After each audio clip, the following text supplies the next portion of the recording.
Have you ever trusted someone so blindly that you couldn't even imagine they would betray you? This is Michael, and today on Revenge Depths, I'm going to tell you the darkest chapter of my life. A chapter that began with love, turned into madness, and ended in a truth that nearly destroyed me. For 7 long years, I lived with a wife who the whole world believed was insane. People said she had lost her mind, that she wasn't in control of herself anymore, and I stayed by her side, convincing myself that this was what love and loyalty were supposed to mean. I kept telling myself a husband must stand with his wife no matter what, but here's the cruel twist. She wasn't insane at all. When I married her, she was the most beautiful thing in my life. Her laughter filled the house, her smile gave me strength after a long day. But slowly things changed. She began showing strange behaviors. At night, she would suddenly scream in her sleep. During the day, she would lock herself in her room for hours. Sometimes she sat in complete silence, staring into nothingness, and then, without warning, she'd burst into uncontrollable tears. I took her to doctors. Every test came back normal. They shrugged and said, "It might be depression, maybe trauma. Just take care of her. With time, she'll heal." I believed them. I believed her. My family told me to leave her. Friends said, "Michael, she's ruining your life. You deserve better," but I refused to listen. I distanced myself from everyone because I thought no one could understand what I was going through. I kept saying to myself, she's my wife. If she's sick, then it's my duty to heal her. But each day broke me a little more. There were days when she smashed dishes in anger for no reason. Nights when she would tear her clothes apart and collapse to the floor, screaming like her body had been possessed. Neighbors started whispering. Some pitied me, others mocked me. They'd say, "Michael is a saint. He's suffering because of his crazy wife, but he still hasn't left her." I carried that burden. I wore it like armor. I thought it made me noble. But inside, I was crumbling. 7 years of this torment. 7 years of pretending to be strong. 7 years of believing that my wife was truly broken. Until that one night, the night that shattered everything I thought I knew. I came home late from work. The house was quiet, almost too quiet. Usually, I'd hear her restless footsteps, or her random cries echoing through the walls. But that night, silence wrapped the whole place. I walked to our bedroom and slowly pushed the door open. And there she was, sitting on the bed holding her phone. For a moment, I thought she hadn't noticed me, but then I froze. Because of what I saw, she was laughing. Yes, laughing. Not the laugh of a broken soul, not the cry of a woman lost in her own madness, but the laugh of someone who had won. Her eyes sparkled with a confidence I had never seen before. She wasn't a patient. She wasn't weak. She was perfectly fine, and in that instant my heart nearly stopped. 7 years of chaos, 7 years of lies, 7 years of me being blind. Was it all just an act? If she wasn't insane, then what was she hiding? And why had she fooled me and the entire world for so long? That was the moment I realized. My nightmare wasn't her sickness. My nightmare was her truth. My heart nearly stopped. My mind went completely numb. For 7 years, I had sacrificed my life, buried my dreams, put my dignity on the line, and now suddenly, it felt like the woman standing in front of me wasn't the same person I once called my wife. She tried to stifle her laughter, then slowly turned her eyes toward me. There was a glint in her gaze I had never seen before. Not the softness of love, not the warmth of affection, but a sharp, knowing light, as if she had been reading my weaknesses like an open book all along. I stammered, barely able to form words. "What is this? How are you? You. She cut me off mid-sentence. "Crazy," she said, then burst into laughter. "It was so easy, Michael. You believed everything without ever asking a single question. You just listened to what others said and accepted it as truth." The ground beneath my feet collapsed. My mind was spinning with 1,000 questions, but my tongue froze. She stood up from the bed, walked closer, and locked her gaze into mine. "For 7 years you thought I was insane. But the truth is, I was always smarter than you. I played this act to keep you under control, so you would never leave me, so you would always remain tied to me. Rage burned inside me. You played with me. For 7 years I endured hell, and now you tell me it was all an act? Her lips curved into a cruel smile. Yes, and every single time you lost the game. My hands trembled with anger. I wanted to shake her, to scream at her, to demand why, but my chest tightened with fear. There was something terrifying in her eyes, something cold, ruthless, something that told me she was capable of anything. The next day I sat alone in my room, replaying the past in my head. Every memory, every incident now appeared different. Her sudden screams, smashing dishes, locking herself in the room for hours, it all seemed real back then. But now, through this new lens, every move looked like part of a carefully designed performance. I caught sight of myself in the mirror. Dark circles under my eyes, wrinkles carved deep into my face, a broken shell of the man I used to be. This was the price I had paid for her game. But another thought crept in. Could she really have done this all alone? Or was someone else guiding her? Someone whispering into her ear, teaching her how to manipulate me? That suspicion began to take shape one night when I noticed her phone buzzing on the bed. She had left it unlocked, maybe in a rush. On the glowing screen, a single name appeared, Richard. The message was short, but it made my blood run cold. 7 years have passed. It's time to take the next step. My knees went weak. Who was Richard? And what next step were they planning? I picked up the phone with trembling hands, scrolling through thread after thread of messages. Laughter-coded words, secret plans. Their conversations revealed a hidden world I had never imagined. She wasn't playing this game alone. My wife wasn't crazy. She was clever. She was scheming. And worst of all, she wasn't alone. I set the phone back down and stared into the darkness of the room. My chest felt heavy, my mind screaming one single question. Was my entire marriage, my entire life with her, nothing but a lie? The weight of that discovery crushed me. My entire world, every memory of the last 7 years, felt like it had been twisted into something grotesque. I lay awake all night, staring at the ceiling, my mind replaying those words from Richard's message. It's time to take the next step. What step? What more could they possibly want after draining me of my peace, my strength, my sanity? By morning, my eyes burned from exhaustion. She was humming in the kitchen, preparing breakfast as if nothing had happened. Her calm demeanor was even more unsettling. I sat at the table watching her, trying to mask the storm inside me. "Good morning, Michael," she said sweetly, sliding a plate in front of me. Scrambled eggs, toast, just like she used to make when we first got married. But I couldn't touch it. I couldn't even look at her without seeing the lies. Who is Richard? I finally asked, my voice low but steady. Her hand froze for the slightest moment on the coffee pot. Then, as if nothing had happened, she smiled. "Richard, you must have seen something wrong. You're tired. You've been imagining things lately." "No!" I snapped, my tone sharper than I intended. "I saw the messages. I read them." Her smile faltered only for a second, then returned like a mask slipping back into place. She leaned against the counter, arms crossed. "So, you finally found out." The casual way she said it chilled me more than any outburst could have. "What are you planning?" I demanded. She tilted her head, almost amused. "Wouldn't you like to know?" I clenched my fists under the table, struggling to keep my composure. I realized then that I wasn't dealing with the woman I once loved. This was someone else, cold, manipulative, dangerous. That evening I made a decision. If she thought she could outsmart me forever, she was wrong. I would uncover everything, even if it meant tearing my life apart. I began small, checking her drawers, the study, her handbag.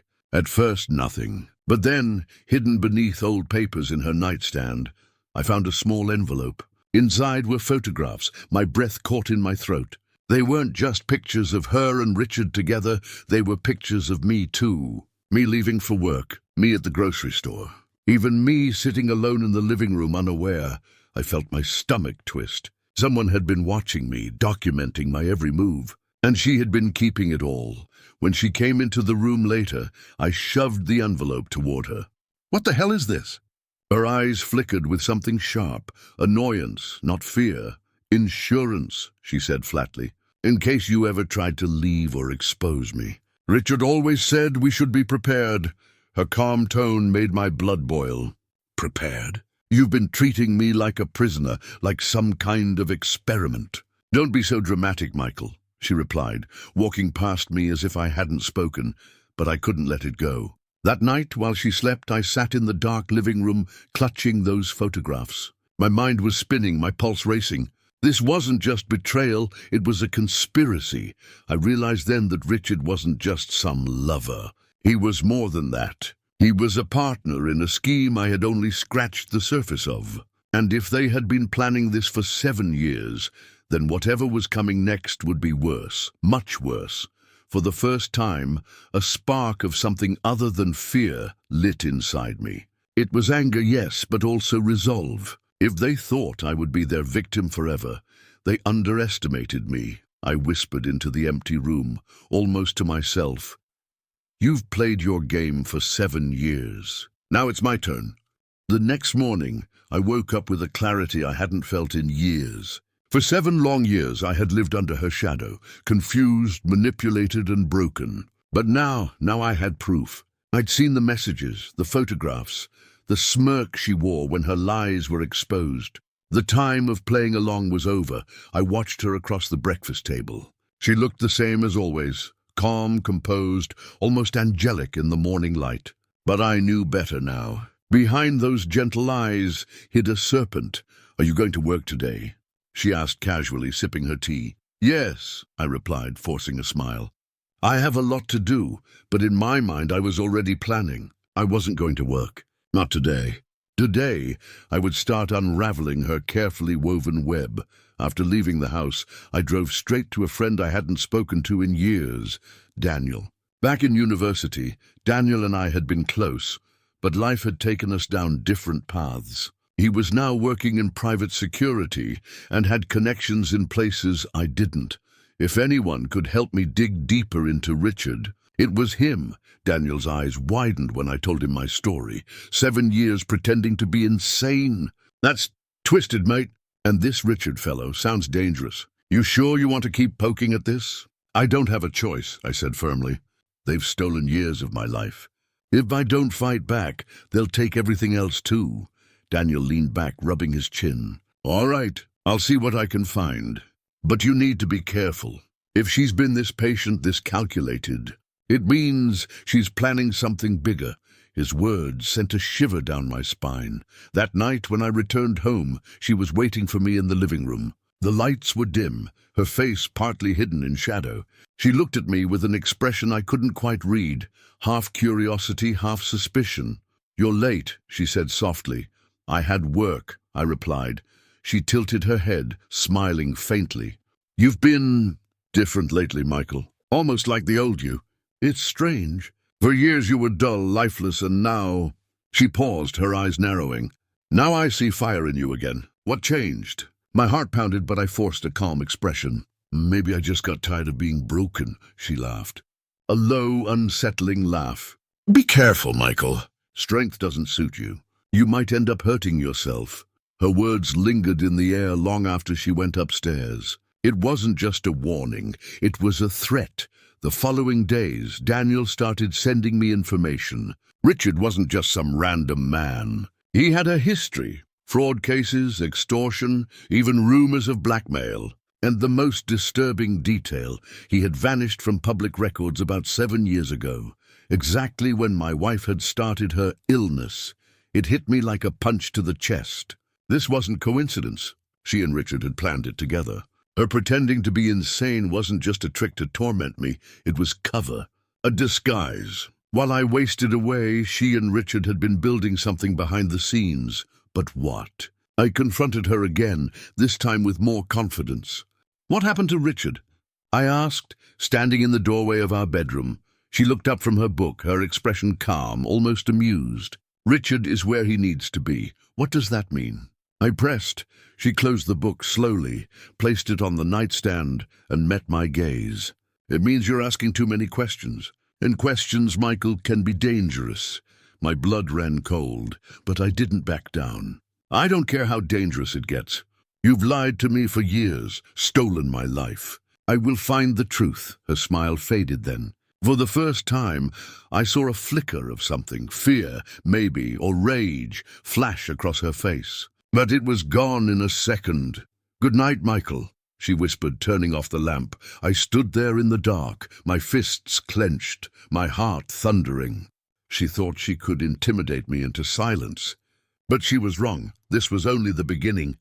The nights became heavier, filled with silence that felt like knives pressing against my skin. My wife, Sarah, walked around the house as if nothing had changed, but I could feel it, an invisible war brewing between us. Every glance, every word was layered with hidden meaning. She knew I was digging, and I knew she was hiding something far greater than just Richard. Daniel's updates kept coming in. "Michael," he said over the phone one evening, "I think your wife has been laundering money.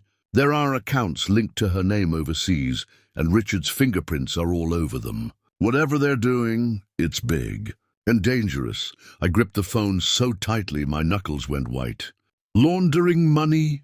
Overseas accounts? Suddenly the years of her illness made sense. While she pretended to be broken inside our home, she had been running a game so elaborate that no one would ever suspect her. Everyone pitied her, thought she was fragile, incapable of harm. Meanwhile, she and Richard had been pulling strings behind closed doors. The rage in me boiled over. I wanted to storm into her room, demand the truth, drag it out of her if I had to. But I held back. If I moved too fast, I could lose everything. Instead, I started watching her closely. Where did she go during the day? Who did she meet when she claimed she was resting? One afternoon, I followed her. She left the house dressed in simple clothes, head down, almost unnoticeable. But I knew her walk anywhere. She got into a cab, and I followed at a distance.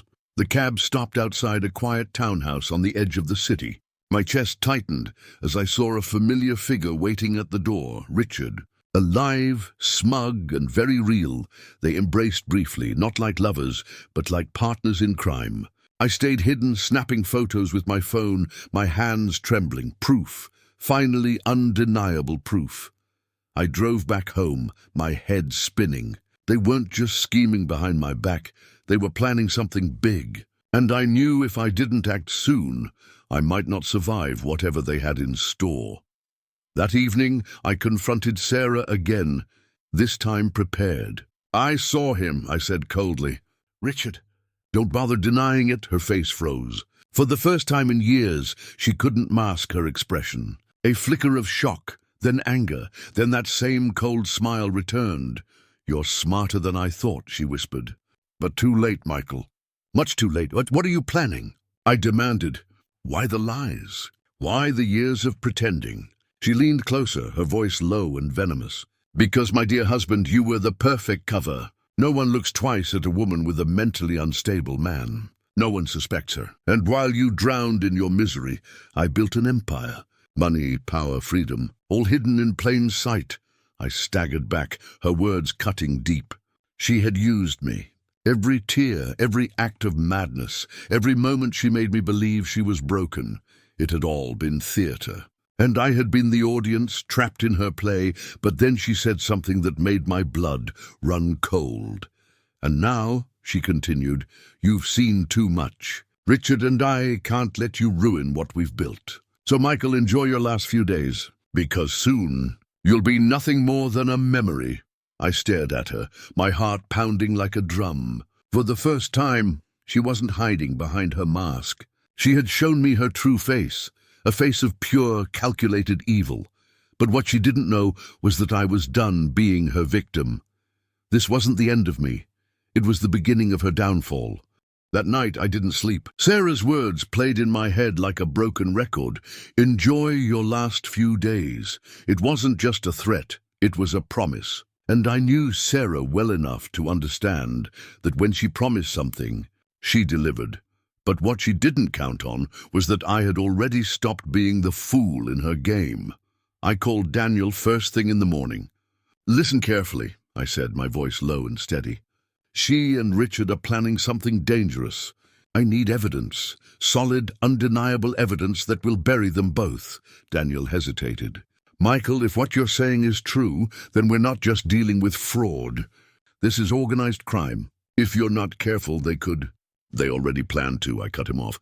Which is why we strike first. Over the next few days, I played the part of the broken husband again. I acted cold, withdrawn, defeated. Exactly how Sarah expected me to behave. She believed she had broken me once more, and that illusion kept her guard down. But secretly, Daniel and I were moving fast.